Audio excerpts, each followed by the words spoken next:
भाई मैं सिर्फ रोता था और अल्लाह से फरियाद करता था, अल्लाह जिन्होंने मेरे साथ गलत किया मैं उनका कुछ नहीं कर सकता, पर आपने इंसान को इंसान बनाया है। वो कहते हैं ना कि जब उसकी राथी में आवाज़ नहीं होती पर उसका फैसला बहुत मजबूत होता है। मेरे वालिद पहली बार विधायक बने, फिर 2002, फिर 2007, फिर 2012, 2017, 2022, 2024। ये नंबर नहीं है, ये इतिहास है और इतिहास बनाने से बनता है कि हजारों सान नरगिस अपनी बेनूरी पे रोती है और बड़ी मुश्किल से होता है चमन में दीदावर पैदा। हमारे घर में पुलिस ने दबिश डाल दी, कम से कम मेरे हिसाब से 40 थानों की फोर्स होगा, पूरा मतलब छावनी बना दिया और इसलिए मैं फराना दिखाना। अच्छा आप एक बात बताइए, आप लेडीज की कबर में आप देख रहे हैं, चले ठीक है, देश क्या देश में कोई आदमी छुप सकता है? तब आपके चैनल के सामने कह रहा हूँ पूरी दुनिया जान ले, मैं हिंदी नहीं लिख पाया पर जरूर लेता हूँ क्योंकि उसमें आ गया, और मैं इंग्लिश में लिखता हूँ, मैं इंग्लिश में साइन भी करता हूँ। ये आप भी विधायकी लड़ेंगे या कोई और? अल्लाह ताला ने मुझे मौका दिया तो मैं हाथ पर कहीं ना कहीं दबा वबा के मामला सेट करने की कोशिश करूंगा कि भैया मैं बैठने दो, अगर भाई कुर्सी पे आ रही है तो नहीं बैठने देंगी और क्या करेंगे। 1000 से ज्यादा दिन जेल में रहने के बाद समाजवादी पार्टी नेता इरफान सोलंकी आखिरकार बेल पर बाहर आए हैं। जब अंदर गए थे तो विधायक के तौर पे गए थे, अब जब बाहर आए हैं तो पूर्व विधायक के तौर पे। हालांकि जो सीसामऊ विधानसभा सीट है वो अभी भी इनके परिवार के साथ है। इस वक्त हमारे साथ बात करने के लिए मौजूद हैं इरफान सोलंकी। बहुत बहुत धन्यवाद आज तक से बात करने के लिए। आपने एक स्टेटस लगाया कि स्वागत नहीं करोगे हमारा, किस तरीके की स्वागत की उम्मीद थी और कैसा स्वागत हुआ आपका? नहीं, बहुत अच्छा। आज सीसामऊ की जनता, खास तौर से कानपुर, और हमें तो बहुत, हमारे सभी मिलने वाले लोग आए यहाँ तक, महाराजगंज लेने आए, पूरे रात भर सफ़र करके सुबह 3 बजे हम लोग पहुँचे। अल्हम्दुलिल्लाह जो चाहा था अल्लाह ने उससे अच्छा करा। और जो बात अभी आपने शुरू करी कि विधायक बन के गए थे पर लौटे तो उनकी बेगम विधायक हो गई, तो ये जनता है, जनता सबसे बड़ा ताकत है। वो इंसाफ जब करने पे आती है तो बड़े बड़े इंसाफ करने वाले उसके सामने छोटे पड़ जाते हैं। जनता को महान इसीलिए कहा गया कि जनता का फैसला सबसे ऊपर होता है। कभी कभी कहा जाता है जनता की आवाज़ ऊपर वाले की आवाज़ है। मैं तो यही मानता हूं कि अगर मैंने कहीं पे गलत करा होता कि पिछले सन 96 में पहली बार हमारे वहाँ विधायकी आई थी, मेरे वालिद पहली बार विधायक बने, फिर 2002, फिर 2007, फिर 2012, 2017, 2022, 2024। ये नंबर नहीं है, ये इतिहास है और इतिहास बनाने से बनता है कि हजारों सान नरगिस अपनी बेनूरी पे रोती है और बड़ी मुश्किल से होता है चमन में दीदावर पैदा। ये 1-2 दिन का सफ़र नहीं है, 2-4 कदम को चलना चलना नहीं कहते, और जो रास्ता मंजिल को ना पहुंचे उस रास्ते को रास्ता नहीं कहते। आपने बात करी कि कई सालों की मेहनत है, तो अचानक से ऐसा क्या हुआ कि मुकदमों की जो झड़ी लगी है, कानपुर पुलिस ने एक के बाद एक मुकदमे आप पे जो हैं वो लगाती गई, क्या लगता है कि इसके पीछे वजह क्या थी? देखिए, बात ऐसा है कि कभी कभी आदमी अपनी हार स्वीकार नहीं कर पाता। अभी हाल ही में एशिया कप हुआ, लगातार 3 बार हमारे भारत के सूरवा क्रिकेटरों ने धूल जता दी और फाइनल में देखा किस तरह से ट्रॉफी लेके इधर उधर गए। तो ये तो होना ही है, ये तो होना ही है। हमने आपको पहले भी कहा, फिर मैं आपको यही कह रहा हूँ कि इंसाफ तो जनता की अदालत में होता है ना। आपको लगता है सरकार की मंशा थी कहीं ना कहीं आपको पीछे भेजने की? बिल्कुल। अभी आप हमारा इंटरव्यू कर रहे हैं तो आपके जो चीफ एडिटर साहब हैं, जब उनको इंटरव्यू अच्छा लगेगा तो वो चलाएंगे, उनको अच्छा नहीं लगेगा, फिर जब अच्छा नहीं लगेगा, जब वो नहीं चलाएंगे तो आपकी मेहनत बर्बाद हो जाएगी। तो ये तो है ही, गंगन को आरती का और पढ़े लिखे को फारसी का, ये बगैर सरकार की मंशा के बिना कोई काम हो सकता है? सबसे पहले बात करते हैं जहां से इस पूरे केस की शुरुआत हुई। नज़ीर फातिमा के प्लॉट पर कब्जा करने का आरोप आप पे लगाया गया कि आपने आगजनी करी वहां पर। क्या थी उसकी केस की मेरिट? उस वक्त कहां थे आप जब ये पूरी घटना घटी? बहुत अच्छा सवाल, धन्यवाद छोटे भाई। मैं फिर बताना चाहूँगा, उस घटना को लगभग 3 साल से ऊपर हो गया। 8 नवंबर को पूरे 3 साल हो जाएंगे। भाई हमारा इतिहास बहुत लंबा है और यहाँ पे आप जहाँ बैठे हैं, अगर आप हम चाहेंगे जब आप बाहर निकलिएगा, माशाल्लाह कार से आए जिससे भी आए, तो वो जो प्लाट है यहाँ से कम 500 मीटर की दूरी पे है। और बार बार ये बताया जा रहा है कि मेरे घर के बगल में। और मैं चाहूँगा कि ये आपके पास जो तीसरी आँख है, आधे से ज़्यादा हिंदुस्तान इस पर भरोसा करता है, आपका मजबूत चैनल है, ख़राब न्यूज़, गंदी न्यूज़ नहीं दिखाते, मतलब फेक न्यूज़ नहीं दिखाते, गंदी का मतलब फेक न्यूज़ आप नहीं दिखाते हैं। तो हम चाहेंगे कि मेरे घर के बगल में कौन सा प्लाट है, पहली बात। और उस प्लाट से मेरा कोसों मील कोई लेना देना नहीं। सीसीटीवी अब तो माशाल्लाह आम हो चुके हैं, उसमें साफ साफ दिख रहा दिवाली का माहौल था। और दिवाली का माहौल में कुछ लड़के बच्चे पटाखे चुरा रहे, रॉकेट आके उड़ा। झोपड़ी थी, जैसे आजकल अपने कानपुर में जिसको गुमती कहा जाता है, तो पन्नी, तिरपाल की पन्नी पड़ी थी, जो बैनर पोस्टर, तिरपाल नहीं था, जो बैनर पोस्टर वाली होता वो पड़ा था, उस पर गिरा, आग लग गई। वो प्लाट के अंदर नहीं थी, गली कूचों के बाहर जो पान नहीं बेचते गरीब लोग, वो वैसे बना हुआ था, पहली बात। दूसरी बात, वो फुटेज भी दिखाया गया। उसी दिन कानपुर में जुलूसे गौसिया निकल रहा था, मैं उसमें था, ठीक है, पता चला। अगले दिन गुरु नानक जी की जयंती थी, मोती झील में प्रोग्राम था। मैं बहुत मजबूती से और बिल्कुल मजबूत बात कर रहा हूँ, आप इसको क्रॉस चेक करिएगा ताकि आप मेरी बात आपके चैनल के द्वारा।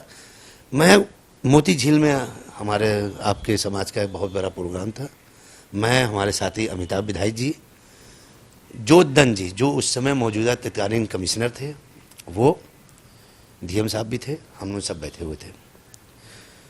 मतलब घटना के अगले दिन की बात है। जिस दिन घटना हो उस दिन दोपहर की बात सुन लीजिए, 3 बजे की।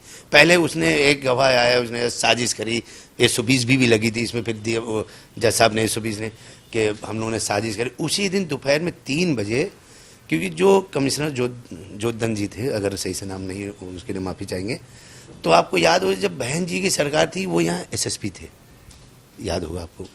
तो उस समय मैं विधायक भी था, तो उस नाते हम लोग, बड़े भाई के नाते मैं मिलने गया, वो मेरे बड़े भाई कि, तो उन्होंने बताया ऐसी 3 बजे की ये घटना। अगले दिन जब ये घटना हुई तो हमने, अच्छा उसी समय आपको याद होगा श्यामनगर में एक बच्चा स्टूडेंट की मौत स्कूल में हो गई थी। तो श्यामनगर की घटना और ये घटना को लेके हमने, अमिताभ भाई ने कमिश्नर साहब से टाइम मांगा, तो उन्होंने कहा आज विधायक जी छुट्टी है, कल आ जाइए। हमने ठीक आ जाता, हमने इस घटना का जिक्र करा था, हमने उसमें आग लग गई, देखो भाई ऐसा बेमतलब पे मीडिया में चल रहा, बदनामी हो रही है। उन्हें भाई आप कल आ जाए, मैं एक टीम बना देता हूँ। हमने बहुत अच्छी बात है। उसी दिन रात में 3 बजे, उसी दिन रात में 3 बजे हमारे घर में पुलिस ने दबिश डाल दी। कम से कम मेरे हिसाब से 40 थानों की फोर्स होगा, पूरा मतलब छावनी बना दिया। और दे मैं फराना दिखाना। अच्छा आप एक बात बताइए, आप लेडीज की कबर में आप देख रहे हैं, चले ठीक है, देश, क्या देश में कोई आदमी छुप सकता है? देश में आदमी अपने पर्सनल कपड़े रखता है, जो भी आप बेइज्जती कर रहे हैं, अधिकार नहीं है आपको, ठीक है, आप कवर खोल के दे सकते हैं अगर छुप गया। क्या देश के अंदर आप इमेजिन कर सकते हैं, हम, मेरा जो शरीर है 5 फुट 10 फुट के, हम क्या देश के अंदर, उन्होंने वो तक करा। मेरे आवश्यक आपको लगता है कि नहीं, अरे भाई आप खिलवाड़ कर रहे थे, जरीर कर रहे थे, बेइज्जत कर रहे थे, वरना उसमें नहीं थे, आप बेइज्जत कर रहे थे। अब मेरी पर्सनल चीज़ें, हमारे फैमिली की आप पर्सनल चीज़ें नहीं दे सकते, खैर वो भी करा। उसके बाद मुकदमे और सुना ही नहीं गया। भाई मेरा उस प्लाट से लेना देना ही नहीं, आज भी मैं कह रहा हूँ। खैर अब तो मामला सुप्रीम कोर्ट तक चला गया, मुझे पूरा उम्मीद है, अल्लाह के वहाँ देर है अंधेर नहीं है, हर समय बदलता है। झूठ चाहे जितना मजबूत हो, वो कहते हैं ना कि सत्य परेशान हो सकता पर पराजित नहीं। इंशाअल्लाह रहमान आपका भाई पराजित नहीं होगा। अभी तो जीत की शुरुआत हुई है, अभी तो बेल की शुरुआत हुई है, इंशाअल्लाह रहमान जीत की भी शुरुआत होगी। ये तो बात हो गई इस मुकदमे की। इसके बाद हमने देखा कि राष्ट्रीय सुरक्षा से जुड़ा हुआ एक मुद्दा बनाया गया कि आपने गलत आधार कार्ड बना के उस पर यात्रा करी। कहीं ना कहीं बांग्लादेशी का आधार कार्ड बनाने तक से आपके ऊपर मुकदमा दर्ज हुआ कि आपने किसी बांग्लादेशी का आधार कार्ड बनाया। क्या लगता है आपको, किस चीज की वजह से ही हुआ और कितना मेरिट था उन मुकदमों में?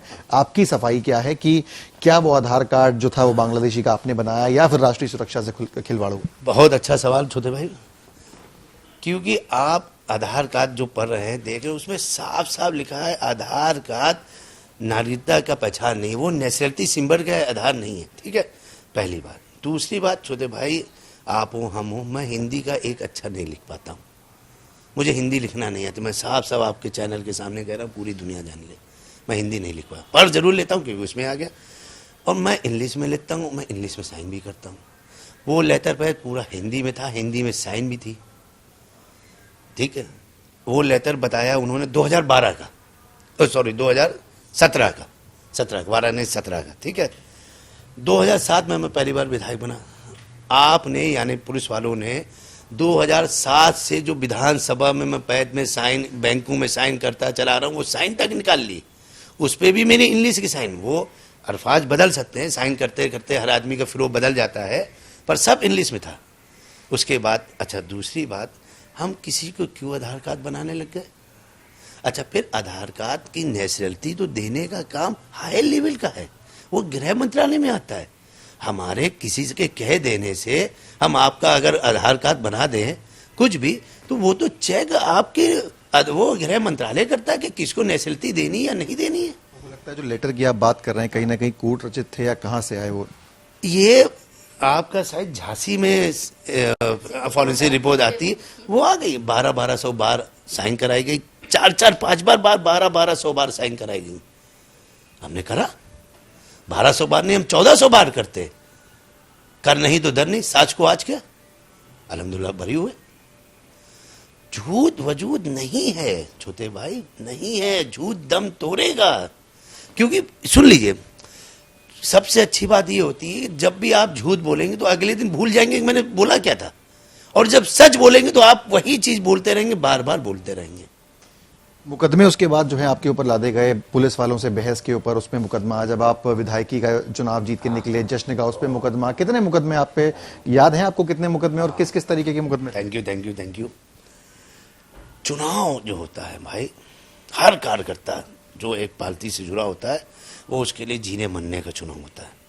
और जब उसकी मेहनत का फल मिलता है तो वो जश्न मनाता है। आज इंडिया एशिया कप जीत के हर आदमी, चाहे वो बेचारे के पैर हो ना हो, हाथ हो ना हो, चाहे जैसे मुंह से आवाज निकल ले ना निकले, वो जश्न बनाता है। हम चुनाव जीते हैं, सरकार के विरुद्ध जीत के आए, तो क्या हमें जश्न बनाने का अधिकार नहीं है? क्या विक्ट्री सेलिब्रेट करने का अधिकार नहीं है? ये तो खिसियानी बिल्ली खम्बा नोचे।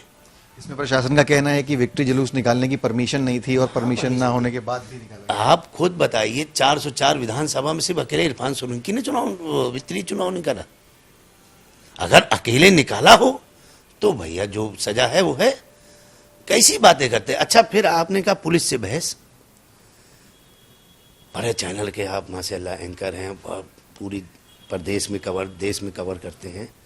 एक शब्द है पुलिस मुजम्मत। जब एक विधायक या एक नेता पार्टी के लोग धरना देते हैं तो पुलिस उनको उठाती है, खींचती है, कभी कभी लाती है, तो उसको भी पुलिस मुजम्मत कहते हैं। केंद्र सरकार में एक महिला मंत्री जिनका नाम श्रीमती सुमित्रा ईरानी जी है, उन्होंने जब हमारे देश के प्रधानमंत्री जी मनमोहन सिंह जी थे, गैस को लेकर जब आंदोलन हुआ था सिलेंडर, उनको लिए चूड़ी भी भेज कर, आपको याद है, उन्होंने चूड़ी भेजी थी देश के प्रधानमंत्री को। और क्या कहा था कि आप ये नहीं चला सकते, तो चूड़ी मतलब आप महिला हैं, फीमेल हैं, वो उसमें मेरा वो कोई नहीं है। अब हम ग्वालटोली में जा रहे हैं, चौकी इंचार्ज नए नए आए हुए थे, आए होंगे, हम आए दिन बदलते रहते, आए गए। मंदिर के पास वो खड़े थे, मतलब चौराहे पे, एक लड़के का वहां पे कोई काम था, तो मैंने उनसे सिर्फ ये पूछा क्या थाना प्रभारी थाने में है? उनका था, मुझे क्या मालूम, वो नहीं जानते थे, हमें कोई, उसे हमें कोई आपत्ति नहीं। एक मिनट बात है, हमने यार कैसी बातें कर रहे हो, हम क्षेत्र के जनप्रतिनिधि हैं, अगर मेरा फर्ज है तुमसे पूछे, तुम कहते विधायक जी मुझे नहीं मालूम, या भाई मुझे नहीं मालूम, आप थाने का ये नंबर पूछ लीजिए, बात खत्म हो गई, मेरे वो वीडियो है। अब उन्होंने जाके मेरे खिलाफ थाने में तहरीर दे दी, हो गई। अब ये मामला था 2021 का, 21, उस पर मुकदमा लिखा गया 2022 दिसंबर, वो है 21 जनवरी, यानी 2 साल बाद पुलिस को याद है अच्छा है कि ये भी तहरीर है। कितना परेशान करोगे, कितना सताओगे, क्या आपने उस वक्त की दम तोड़ोगे? आपने उस वक्त की कार्रवाई की बात करी तो एक अधिकारी का बार बार नाम आपकी पार्टी द्वारा भी लिया गया, आपके जो साथी विधायक के मन से उनके बारे में बोला गया कि एक तरीके से टारगेट जो है उन्होंने वो किया, आईजी स्तर के अधिकारी थे। क्या कहेंगे, क्योंकि सारी जो कार्रवाई है उन्हीं के टाइम पे हुई और आपकी पार्टी जो है उसके बारे में वोकल रही है। कानपुर के पहले कमिश्नर का नाम मालूम है आपको? बिल्कुल, असीम अरुण। आसिम अरुण। इस समय क्या है प्रेजेंट टाइम पे? आप बताएंगे, बेहतर आपको पता। अब मुझे मालूम है, प्रदेश में मंत्री हैं, मालूम है आपको? उन्होंने वीआरएस लिया था, उन्होंने बीजेपी ज्वाइन करी, भाग के धनी थे, उनकी लाटरी खुल गई, मंत्री बन गए। ठीक, तो हर आदमी यही सोचता है, पर कहते हैं ना कि हर आदमी के भाग में वो नहीं है। हम भी चाहते हैं मुकेश अंबानी बन जाए, हम भी चाहते हैं, पर उसके लिए उस लेवल की मेहनत करनी होती नहीं है। अल्लाह ताला ने जो बनाया उसमें खुश है। प्लान ये था, प्लान ये था, सीसामऊ कब जाना था, विधायक बनना था। तो वो तो हर चीज तो भाग से कहते हैं ना, समय से पहले। ये राजनीति में आने के लिए जो पूरी कार्रवाई की गई और लगता नहीं, अटूट विश्वास, भाग से ज्यादा समय से पहले कुछ नहीं मिलता। टिकट तो उनको मिला नहीं, अब तो वो स्टेट कहीं और कट गया। अब टिकट की बात कह रहे, वो तो ठहरे परदेसी चले गए। दबे शब्दों में काफी कुछ कह रहे हैं। जेल से आप जो है लगभग 34 महीने का समय था, आसान नहीं होता जेल का एक एक्सपीरियंस। आपके जो सीनियर साथी हैं आजम खान साहब, उन्होंने भी एक स्टेटमेंट दिए कि शायद जानवरों जैसा सलूक किया जाता था, और तमाम उन्होंने जो अपनी चीज़ें बताई कि किस तरीके से भावुक भी हो गए। बताया कि शायद आप आते बाहर या जिंदा नहीं आ पाते, तमाम चीज़ें। आपका मैं एक्सपीरियंस पूछना चाहूँगा जेल के अंदर, क्योंकि आपकी सबसे पहले जेल चेंज करी गई, कानपुर जेल से आपको महाराजगंज शिफ्ट करा गया जो कई किलोमीटर दूर है। क्या, कैसे देखते हैं इस पूरे एक्सपीरियंस को? 1020 दिन जेल काट के आए हम लगभग, तो 20 दिन हम कानपुर जेल में रहे और 1000 दिन हम महाराजगंज में रहे। यहाँ से थी 450 किलोमीटर। 2 साल से नकलों में विकास का काम, जो पुल उल बन रहा है, मेरी बीवी, मेरे 3 बच्चे, हफ्ते में 3 चक्कर वहाँ जाना, 400 किलोमीटर पूरी रात का सफ़र तय करना, मुलाकात करना, लाइन में लगना, पर्ची कटवाना, हाथों पे मुहर लगाना। ये भी ऐसे यूं जाली, ना कुछ दिखाई दे ना कुछ सुनाई दे, जाली के इस तरफ। 3 साल मतलब 34 महीने इन्होंने ये वहाँ करा है। इतना परेशान करा गया वहाँ मेरे भाई। 9 अक्टूबर आप लोग यहाँ मौजूद थे, इनकी चुनाव की घोषणा हुई, अखिलेश यादव जी ने इनको विधायकी का टिकट दिया, हमारी पार्टी से चुना। उसी दिन तत्कालीन सुपरिटेंडेंट साहब, जेलर साहब और वहाँ डिप्टी हमें उठा के तन्हाई में बंद कर दिया। तन्हाई में कोई नहीं था। 5 दिन तक खाना नीचे से यूं डाल के चले जाते थे, खाओ खाओ मर जाओ मर जाओ। फिर दिवाली के बाद एक दिन त्यौहार आता भैया दूज। उस भैया दूज में क्या है कि जेल के अंदर मुलाकात हो जाती है, बहनें ने भाई से मिलने आती है, तो उसमें छूट मिलती है। तो वो एक दिन के मिलने के लिए कि हम पापा को गले लगा लेंगे, पापा से मिल लेंगे, मेरी माँ बेटे से मिल लेंगी, और क्योंकि इनका चुनाव चल रहा था इसलिए ये नहीं आ सकती थी, उन्होंने सफ़र तय करा। खलीलाबाद में उनका एक्सीडेंट हो जाता है, गाड़ी पलट जाती है। हमें कुछ नहीं पता, हम तो इंतज़ार कर रहे हैं, बच्चे आ रहे होंगे, अंदर मुलाकात होगी। शाम हो गई, अंदाज़ा हो गया अब तो बंद हो रही जेल। हमने पता लगाया कि कोई मुलाकात नहीं आई, तो हमने मन में सोचा शायद गाड़ी खराब हो गई होगी या चुनाव के उसमें नहीं आई, क्योंकि हफ्ते में सिर्फ 2 फ़ोन मिला सकते हैं, वो भी 5-5 मिनट। तो हम उस हिसाब से मिलाते हैं कि भाई 4 दिन इधर बात हो जाए, 3 दिन उधर बात हो जाए। खैर नहीं हुआ। तो इत्तेफाक से पहले यूपी में जो बूथ पन्ना था वो पहले था, फिर बाद में उसकी तारीख बदल के महाराष्ट्र और एक साथ हो गया, फिर एक साथ गिनती हो गई। तो इसी दौरान जब तारीख बढ़ गई थी तो माता प्रसाद पांडे जो नेता प्रतिपक्ष है हमारे, वो हमसे मिलने आए। वो आए, उनसे बात हुई तो उन्होंने कहा, अरे बात बताना मैं भूल गया, तुम्हारी माताजी और बच्ची आ रहे थे, उनकी गाड़ी खराब हो गई, सूचना तो मिल गई होगी। मेरा अल्लाह जानता है, मेरा थोड़ा सा माथा था, हमने यार सूचना तो कुछ नहीं मिली। तो उन्होंने अधीक्षक से कहा, अधीक्षक ने बाल गोल मोड़ कर दी। फिर माताजी मेरी आई तो उनके यहाँ पे बैंडेज बंधा हुआ था, मेरी बेटी के भी, इत्तेफाक से मेरी छोटी बेटी भी थे। कहते हैं बच्चे झूठ नहीं बोल पाते क्योंकि उनको झूठ बोलना ही नहीं आता, वो तो मासूम बच्चे हैं। मेरी छोटी बेटी ने बता दिया, पापा एक्सीडेंट हो गया, ये वो। अल्लाह जानता है, बहुत अफसोस हुआ। मतलब आप कुछ नहीं कर सकते हो, सूचना तो दे सकते थे, वो भी नहीं थी। खैर, इस दौरान 23 नवंबर को रिजल्ट आया, 25 नवंबर को विधायक बनी, मतलब हमसे मिलने आई। जब ये 25 नवंबर को हमसे मिलने आई हैं तो उसके बाद जाके मेरी बैरिक में टीवी लगा। 4 दिन मेरी बैरिक में घड़ी भी नहीं थी, नमाज पढ़ने के लिए टाइम भी नहीं देख पाते थे। 4 बज गया, 5 बज गया, हम कोई अंतर्यामी तो है नहीं। कहने के बाद 4 दिन बाद उन्होंने घड़ी लगाई थी। तन्हाई में, क्योंकि बहुत मुश्किल होता है कि कुछ भी नहीं होता, आप अकेले जो है पूरा समय आपको बिताना होता है, कैसे आपका वो समय बीता और क्या क्या करते थे आप? भाई मैं सिर्फ रोता था और अल्लाह से फरियाद करता था, अल्लाह जिन्होंने मेरे साथ गलत किया, मैं उनका कुछ नहीं कर सकता, पर आपने इंसान को इंसान बनाया है। वो कहते हैं ना कि जब उसकी राथी में आवाज नहीं होती पर उसका फैसला बहुत मजबूत होता है। ये हम आप नहीं जान पाते, वो फैसला कर चुका है, समय आते आते पता चली जाता है। तमाम जो है वो आरोप लगातार रखते हुए हैं, अभी भी जो है वो आपको बेल मिली है, जो है सजा जो है आप वो भी बरकरार है, उसके लिए सुप्रीम कोर्ट में जो है वहां पे आप जाएंगे, क्या लगता है? क्योंकि कई लोग बोल रहे हैं कि अभी बेल पे आए हैं और जीत का जश्न जो है वो ऐसे मन रहा है कि जैसे बरी हो गया है। हाँ, बूंद बूंद से सागर बनता है। हमें अगर टॉप फ्लोर पे जाना तो पहले फ्लोर तो जाना ही पड़ेगा ना, बेल तो मिलेगी, जब तो हम लड़ाई लड़ेंगे। भाई इतने दिन हमारी बेगम लड़ाई लड़ रही थी, हमारी लड़ाई, विधानसभा की लड़ाई, बच्चों के पढ़ाई लिखाई की लड़ाई। अकेली महिला कहाँ तक जाएगी, पूरा घर छोड़ के, सब छोड़ के चली जा रही है। भाई सिमर भाई, आपके बहुत से आदमी वहाँ हैं, और मैं फिर आपसे कहूँगा, आप बहुत राष्ट्रीय चैनल है, बड़ा चैनल है, कोई मामूली चैनल नहीं है माशाल्लाह।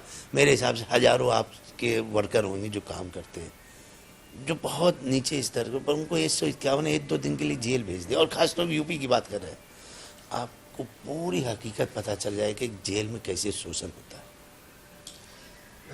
नसीम जी की बात करी जाए, जिन्होंने विधायक बनी है, घर में ही जो है विधायकी रही है, इनको कैसे आप देखते हैं? क्योंकि एक हाउसवाइफ थी, इसके पहले कोई बहुत ज़्यादा दुनिया देखी नहीं थी, उसके बाद बाहर विधायकी वो देखना, लगातार आपके लिए महाराजगंज भी जाती थी, और उसके बाद जो बच्चे हैं उनकी पढ़ाई भी देखना, तो कैसे आप इस पूरे सफ़र को देखते हैं? और कैसे, क्या वहाँ बातें करते थे या कहीं एडवाइस देते थे, किस तरीके से पूरा सफ़र? एक शब्द है नारी शक्ति। जब औरत पे आती है तो अपने आदमी के लिए सब लड़ जाती है। आप ही में कहा गया कि भगवान जी से लड़के कौन थी, उनके प्राण भी वापस ले आई थी, तो बस यही समझ लीजिए, यही मेरे प्राण वापस ले आएंगे। ये लड़ी हैं और अल्हम्दुलिल्लाह सीसा मऊ की जनता ने, जैसे जो इंसान होता है ना भाई, इंसान 2 चीज़ से बनता है, जिस्म और रूह से। अगर सीसा मऊ की जिस्म मुसलमान है तो रूह हिंदू होता है। आज उन्होंने साबित कर दिया, आपने खुद अपने चैनल में दिखाया कि कैसे पुलिस ने रोका, पर रोक कफन बांध के निकले, चाहे वो हिंदू हो मुसलमान हो, सब ने वोट दिया। खुद बीजेपी प्रत्याशी ने, मैंने टीवी में बाद में देखा, उन्होंने कहा कि मुझे हिंदू वोट नहीं मिला। ये बताता है कि हमें हिंदू भाई आज भी दिल से प्यार करता है। जेल की आपने बात बताई, आपने कहीं एप्लीकेशन भी डाली, मेडिकल भी जो है वो हुआ, दवाइयाँ भी आपको दी गई, किस तरीके की सुविधाएं वहाँ पे आपको मिली? और क्या लगता है कि जिस तरीके से सुविधाएं मिलनी चाहिए थी, वो एक्सपीरियंस आपका कैसा रहा? आपकी तबीयत भी खराब हुई, आपने बताया कि आप शायद एम्स जा रहे हैं, किस तरीके से वो चीज़ें? भाई आप हमसे जो हमारे सीनियर हैं, हमारे वालिद की तरह है, आजम खान साहब का भी इंटरव्यू लिया हमने, देखा भी जेल में क्यों बीमार हो रहा है आदमी, इसलिए बीमार हो रहा है वहाँ दवाएं नहीं है। मुझे बार बार कोर्ट में दरखास्त डालनी पड़ी कि मेरा इलाज नहीं है। मैं जब जेल गया था तो मेरे उस समय 4 या 5 mm की पथरी थी, बहुत छोटी सी, जो बर्बरीज से खा खा के ख़त्म हो सकती थी। आज मेरे 24 mm की पथरी, इस समय इलाज नहीं है। और जबकि इसका इलाज सिर्फ 1 दिन का था, मुझे जाना था। इन्होंने जब बहुत करा तो मुझे इन्होंने पहले महाराजगंज जेल भेजा, वो चिकित्सालय भेजा, उसने गया नहीं। फिर इन्होंने 3 बार गोरखपुर भेजा। गोरखपुर में जब मेन जाता है उसने, भाई हमारे वहाँ तो रेजर होता ही नहीं है, आपका तो संजय गांधी में होगा या नखलो जाइए। अब बताइए कैसे। और मैं एक बात और कह रहा हूँ छोटे भाई, आप आज जाके गौर करिएगा, क्या आपने कभी भी यूपी में सुना कि जेल में बंदी मर गया? नहीं, वहां मरकर मौत नहीं जा पाती, यानी यमराज नहीं पहुंच पाते। बहुत ऊंची ऊंची दीवारें हैं। ये क्या करते हैं, मैं बहुत मजबूती के साथ ये बात कह सकता हूँ, मरीज को बाहर निकालते हैं और कहते हैं रास्ते में मर गए। कौन न खाता ना भाई, जो दाता ने लिख दिया वही सही। ये है कहानी। ये बड़ी बात है। आपको लगता है कि अंदर ही हो जाती है मौत, तो कहीं ना कहीं पेपर्स करके? नहीं, देखिए आपने राम रहीम साहब का नाम सुना होगा, जो बाबा थे। उनके लिए मोदी, माफ करिए, अटल बिहारी वाजपेयी जी के बाद एक महिला ने बिगन नाम की चिट्ठी लिखी। अटल बिहारी वाजपेयी जी ने भारत रत्न, उन्होंने CBI इंक्वायरी करा दी। धीरे धीरे धीरे धीरे ही सही आज वो जेल में न्याय मिला, उन महिलाओं को न्याय मिला। हम तो कोर्ट की बात कर रहे हैं, हम सही हैं गलत में उसमें, भाई कोर्ट ने उनको गलत कहा, इसे मैं गलत कह रहा हूँ। न्याय मिला, वो जेल चले गए। हम भी इंक्वायरी कराएंगे। जो गलत काम करता है आदमी कहीं ना कहीं गलती कर जाता है, और गलत काम तो बोलता ही है ना मेरे दोस्त। अधिकारियों की लिखा पढ़ी आप पूरी करेंगे? हम राष्ट्रपति जी से लेके हर आदमी तक चिट्ठी भेजेंगे। बाकी होना ना होना मैं अपनी तरफ से भेजूंगा। अगर मेरी बात में सच्चाई होगी तो ऊपर वाला उसमें पंख लगाएगा, मेरी बात में सच्चाई नहीं होगी। क्या सच्चाई है? क्या जो एलिगेशन है आपके, या क्या आरोप आप लगा रहे हैं कि क्या होता था अंदर जिसकी आप शिकायत करेंगे? नहीं, मैंने तो आपको बता दिया ना। हम एक बहुत बड़ी प्रेस कॉन्फ्रेंस भी करने वाले हैं, उसमें हम आपको पूरी बात विस्तार से बताएंगे। चलिए, आप जब यहाँ पर कानपुर आते थे तो मैंने कई बार देखा, आप एक बार आपने ऐसा भी बोला कि आपके साथ जानवर जैसा जो है बर्ताव किया जा रहा है। कई बार आपने बोला कि शायद गाड़ी भी पलट सकती है। हमने देखा कि और भी तरीके से स्टेटमेंट है। क्यों डर था आपको? आपने बोला कि एनकाउंटर हो सकता है, ऐसा क्या डर था आपको? क्या अभी भी लगता है कि कुछ ऐसा है ना? देखिए, हम जब वहाँ से आते थे तो हमें अदालत यानी न्याय में बुलाया जाता था, अदालत की पेशी में बुलाया जाता था। हमें पुलिस रिमांड में नहीं बुलाया जाता था, हमें पुलिस नहीं बुलाती थी, अदालत में बुलाया जाता था। क्योंकि हम वहाँ थे तो हमें पुलिस की उसमें, पुलिस की सिक्योरिटी में आते। तो जब हम वहाँ से निकले तो उनका फ़र्ज़ है मुझे सीधे अदालत ले आए। वो जो वाक़ई आप बताने की कोशिश कर रहे हैं, मैं फिर आपके चैनल के द्वारा उनको बता दूँ, वो रमज़ान का दिन चल रहे थे, मैं रोज़े से था। मुझे ये ले गए, ले जाके इन्होंने पुलिस लाइन में गाड़ी खड़ी कर दी, पुलिस लाइन के बीचों बीच में। लोहे की गाड़ी है, ऊपर चल, मैं रोजे से भूखे प्यासा गर्म हो रही, हमने भाई गाड़ी किनारे कर लो। और फिर दूसरी बात, हम पुलिस लाइन क्यों लाए? वो पुलिस लाइन लाने का मकसद क्या है? अगर हम बिफोर आए हैं तो आप हमें थाने में, अदालत में पेश करिए, जज आएंगे, मेरी बात करेंगे। हमें जो भी जज ने बुलाया ना, बीसी भाई हम अदालत में आते हैं ना, और नहीं तो फिर ऐसा क्यों है? तो मैंने ये कहा भाई, आज विकास दुबे सही थे गलत थे, हम इसमें कुछ नहीं जा रहे। बार बार अखिलेश यादव जी ने कहा गाड़ी पलटी, गाड़ी पलटी। हम उस विषय पे नहीं हैं। मुर्दे कभी नहीं बोलते, मुर्दे कभी नहीं बोलते। पर हादसे होने के बाद क्या होता है? भाई मेरा बहुत छोटा परिवार है, मेरे बच्चे बहुत छोटे हैं, आपके चैनल में भी मेरी बेगम है। क्या उम्र है, बहुत मेहनत करनी पड़ती है यार दोस्त, माथे का पसीना बहाना पड़ता है जब जाके होती कामयाबी। ऐसा नहीं है, बहुत अल्लाह ने बहुत बड़ा काम लिया है इनसे। आदमी सोचता है, मोहल्ले का एक नेता नहीं बन पाता है। सन 96 मेरे वालिद विधायक बने थे और आज 2025 चल रहा है, लगभग 30 साल होने जा रहे हैं। हमने लोगों के दिल में विश्वास को पैदा करा है, वो विश्वास है। आपने हादसे की बात करी तो क्या लगता है आपके साथ भी हो सकता था हादसा? हाँ, हादसा तो कभी भी किसी के साथ हो सकता है, हादसा तो कभी भी किसी के साथ हो सकता है। ये कानपुर शहर है, हादसों का शहर है। पहले बम्बई के लिए सुनते, तब तो कानपुर के, यूपी के लिए सुनिए आप, कभी भी हो सकता है। स्पेसिफिकली इसलिए पूछ रहा हूँ कि आपने कहा कि हाँ बिल्कुल गाड़ी पलट सकती है या एनकाउंटर हो सकता है। स्पेशली आपके ही जवाब दिया है, मैंने अपनी बात कह दी, आप उसका चाहे जो अर्थ निकालिए। चलिए, अब आप बाहर आ गए हैं, घर में एक विधायक ऑलरेडी है, जी जी बिल्कुल है। तो आगे क्या, आगे कौन चुनाव लड़ेगा, कौन विधायक रहेगा, इस पे कुछ अभी डिस्कशन आप? देखिए, जो प्रेजेंट है वही बोलता है, प्रेजेंट यही है, और जो कुर्सी पे बैठ जाता है वो छोड़ता नहीं है। अब ये मान लिया जाए कि यही विधायक रहेंगी और आपका क्या पीछे से सपोर्ट रहेगा कि आप भी विधायकी लड़ेंगे या कोई और चुनाव? अल्लाह ताला ने मुझे मौका दिया तो मैं हाथ पर कहीं ना कहीं दबा वबा के मामला सेट करने की कोशिश करूंगा कि भैया मैं बैठने दो, अगर भाई कुर्सी पे आ रही है तो नहीं बैठने देंगे, और क्या करेंगे। आपने जब आए थे तो एक स्टेटमेंट भी दिया था कि हो सकता है 2 विधायक हों। हाँ बिल्कुल, तो क्यों नहीं हो सकते, हम आशावादी लोग हैं, मुझे पूरी उम्मीद है। आज हर आदमी देखिए कितनी तरक्की पा रहा है, कर अल्लाह करे आप अपना चैनल बनाए, आशा है आपको, हाथ पकड़ ले ऊपर वाला। लेकिन विधायकी जो है वो लड़ेंगे कहाँ से, क्योंकि फिलहाल तो आप सीसा मोह से ही लड़ते आए हैं। जो कुछ तो सस्पेंस रहने दो, अगर सस्पेंस नहीं रहेगा तो फिर पिक्चर में मजा आएगा। पिक्चर 3 घंटे बाद पता चलती किसने किसको मारा। बहुबरी ने कबत्ता, वो क्या नाम था बहुबरी वाला, उसका नहीं, स्क्रिप्ट पहले तैयार हो जाती, मतलब स्क्रिप्ट तैयार हो चुकी, स्क्रिप्ट तैयार है, मतलब मन में आपके है कि कहाँ से चुनाव लड़ना। बिल्कुल मन में तैयार है, पर उसके लिए सही समय नहीं मिल रहा है, हरी झंडी नहीं मिल रही अभी। लोगों के मन में बहुत जो है इच्छुक हैं, जो जिन लोगों ने आपकी विधानसभा से सपोर्ट किया है, वो जानना चाह रहे हैं कि इरफान जो बात कर रहे हैं कि यहाँ से लड़ेंगे, कहाँ से और लड़ सकते हैं? नहीं, वो इसलिए जानना चाह रहे हैं कि जो उनकी भाभी हैं, जो उनकी बहन है, उनकी बेटी की तरह हैं, वो हमारी विधायकी रहेंगी नहीं, वो बस ये जानना चाह रहे हैं, बाकी और कुछ नहीं। तो कह सकते हैं कि आने वाले समय में 2 विधायक घर से? भाई हमारे कानपुर नगर की बात करें, मैं आप जो बात करें मैं एकदम स्पष्ट कर दे रहा हूँ, 14 विधायक हैं यहाँ, हम तो 3 ही पे ना, तो हमें 14 सपा के विधायक चाहिए बस।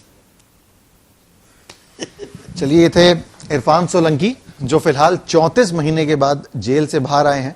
तमाम अपने जो एक्सपीरियंस है वो शेयर किए, आरोप लगाए हैं कुछ गंभीर सरकार की मंशा पे, कुछ अधिकारियों पे, और साथ ही साथ ये एक सस्पेंस भी छोड़ा है कि आने वाले समय में चुनाव भी लड़ सकते हैं। कहां से लड़ेंगे ये नहीं पता, लेकिन हाँ, कानपुर शहर से ही सोलंकी परिवार के 2 विधायक हो सकते हैं, ये इनका कहना है। वीडियो जर्नलिस्ट शुभम शुक्ला के साथ सिमर चावला, कानपुर।